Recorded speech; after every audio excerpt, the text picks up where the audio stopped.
There's an almost admirable bluntness to the way Fox's new paranormal parody Ghosted skips over normal TV niceties to give its audience what they've clearly tuned in to see: Adam Scott and Craig Robinson trapped in a van together and riffing on Alex Trebek. It takes exactly 3 scenes for the show to get our 2 stars together in the same dimly lit room, one to establish Scott as a helpfully neurotic Mulder-type, one to demonstrate Robinson's status as a taciturn smartass who secretly cares, and one that no one is going to care about because neither Adam Scott or Craig Robinson is in it. That's Ghosted in a nutshell, 2 of the funniest performers working in TV comedy, surrounded by a backdrop that seems to have been intentionally drabbed down to heighten the contrast whenever they're on screen.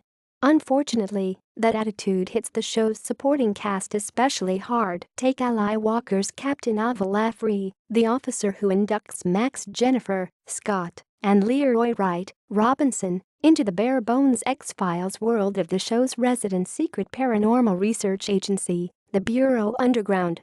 In the original version of the pilot, Walker at least got a joke or 2 stuck in around Scott and Robinson's obvious improvs. Here, her role could have been easily replaced with a text card laying out the episode's requisite exposition.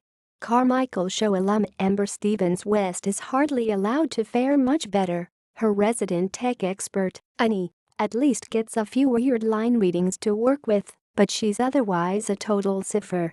The only non-Max and Leroy character allowed any real latitude to be weird or funny is Barry, a nebulously defined scientist played by a deal actor who gave a memorable appearance earlier this year as Kumail Nanjiani's brother in The Big Sick. Nervous and aggressively polite, Barry seems like the only supporting character in this comedy show who's actually been designed to be funny, rather than as someone for Scott and Robinson to be funny at. Photo: Kevin Estrada Fox. Meanwhile, the show's paranormal elements feel just as perfunctory, to the point where their slapdash nature occasionally feels like part of the joke. This is the sort of big, shadowy conspiracy that can be thwarted by a couple of guys dressed up as fake fax machine repairmen, and action scenes and threats that have a lot more in common with Scooby-Doo, all panicked running and desperate cries for help, than any actual attempt at suspense.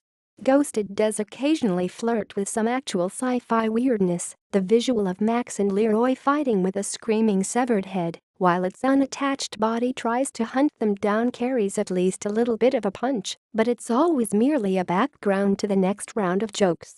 Recent video from the AV Club. View more.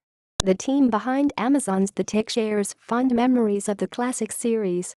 8/22/2017. So why is a show with this many easily spotted flaws walking away with such a high grade? Because, to some extent, Ghosted's instinct to sideline everything else in favor of Scott and Robinson is actually right on the money. Individually or together, these guys are damn funny, and their dynamic is arguably strong enough to carry an entire 22-minute comedy entirely on its back. Scott is playing in one of his higher registers, pitching his Max at his most oblivious and helpful in a way that seems aptly designed to dance all over Leroy's nerves. Robinson, meanwhile, is playing a character he's perfected over the years, the world-weary guy who can't believe the idiocy he's being asked to deal with over and over again. But underneath Max and Leroy's bickering is the undeniable sense of Adam and Craig, 2 guys clearly enjoying the hell out of trying to make the other break, and perfectly in tune with each other's comedic vibes. The pair even managed to land the pilot's few stabs at drama. When Leroy confesses that he got his old partner on the LAPD killed, there's real pathos to it, and when Max bluntly states that he needs this last chance to unruin his life, Scott makes it feel like an actual plea.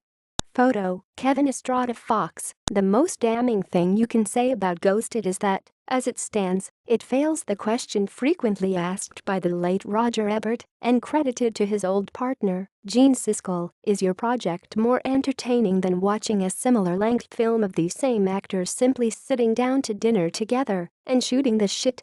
Ghosted's answer to that question right now is a clear no. The show desperately needs to flesh out its supporting cast if the antics of the Bureau Underground are ever going to cross the relatively low bar necessary to take the paranormal investigation side of the series' equation seriously.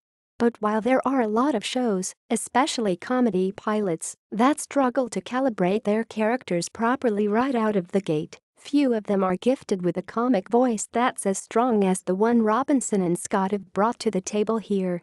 Ghosted needs some critical tweaks if it's going to succeed as anything more than a series of funny scenes, but it proves that, when it comes to comedy, you can actually get pretty damn far on charm alone.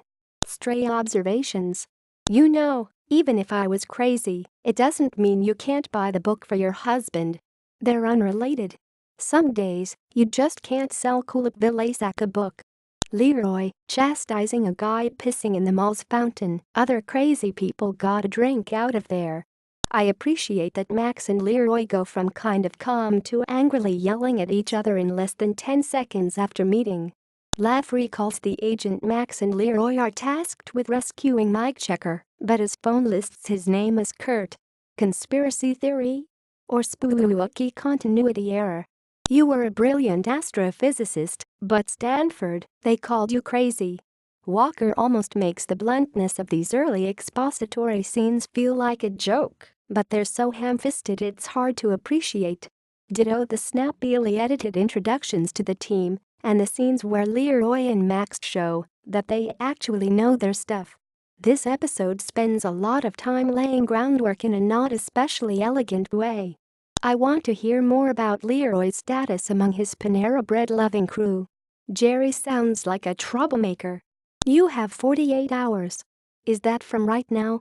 Or when we got kidnapped? Or Robinson aggressively singing Higher Love Will Never Not Make Me Laugh? The standout scene of the episode is the fax machine infiltration, at least partly on the strength of Sarah Baker's underreactions to all of the nonsense happening in front of her.